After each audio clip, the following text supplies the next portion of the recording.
The Walking Dead is back, and if you did not watch last night, we have a spoiler alert. Carl is apparently deader than my social life, but while some people claim that The Walking Dead may have lost quality, the one thing that hasn't lost quality is these McFarlane action figures for The Walking Dead that were graciously sent to me by Entertainment Earth.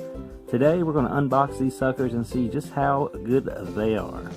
You can see the front of the box here, and as I slyly flip them over, you see the AMC Walking Dead sign on the side of the box with the character's name. There's the Negan one, and here is the Dwight one. As you can see on the back, we've got pictures of them in the action figure form in a posable way, which I've heard these are more for posing rather than action, but we will find that out in a second when we unbox these little babies and see exactly how durable and whatnot they are.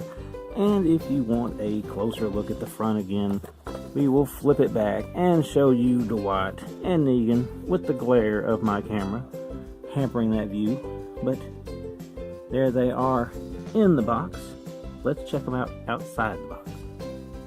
I don't have a free hand, so I'm not going to be able to demonstrate every which way this figure moves, but out of the box I'll say this much: it's got the likeness down. This looks just Dwight, just like Dwight. We even have his burns on the side of his face. We've got the good detail with the outfit he wears. Looks just like what he wears on the show. The arrow looks cool. The bow and arrow, I should say, looks cool. The gun looks cool. But here's the only issues I have with Dwight here. This was extremely hard to get in his hand. I had to pretty well force it in. Had to bend his hand to get it in. So it's not an easy fit getting the bow and arrow in his hand.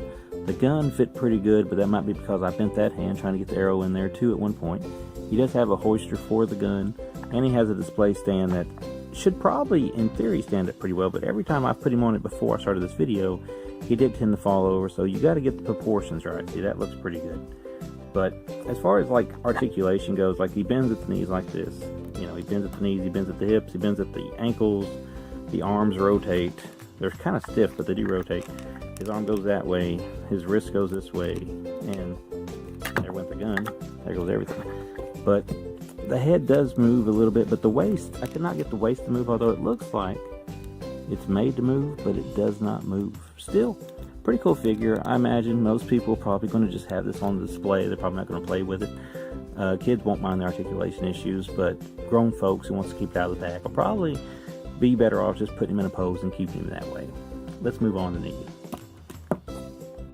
Out of the box here, we got Negan, and we've got him with the bat pose. Now that is the pointer bat hand there. That's mostly for pointing. If you want to have him grip it, you can use this hand right here. But the thing is with the way, not that the bat isn't bent anyway, but that hand is going to definitely cause a bend in the bat when you put it in there. The figure seemed a little bit less articulate than even Dwight did. Like he bends at the legs a little bit, he bends at the knees, he bends at the ankles, he bends at the hands, he bends up here at the arm. The head does not move because of the scarf, and apparently these do not bend at the waist. I thought they did. Likeness wise, I think we're right on point. That looks like Jeffrey Dean Morgan to me. The figure looks great. The stand could probably be a little bit better, but I'm satisfied enough with them. I mean, if you just want to have some cool Walking Dead figures and just stand them around and pose them, these are definitely there for you. If you're not too concerned with only having a couple of good poses that these can strike, that is, because you're probably not going to get them to do a whole bunch. These are 7 inches tall. Makes them a little bigger than I think most of your action figures. Are definitely taller than the DC figures. Maybe a little taller than the WWE figures for the most part, unless you got like a giant or something in the collection. But these are pretty cool nonetheless.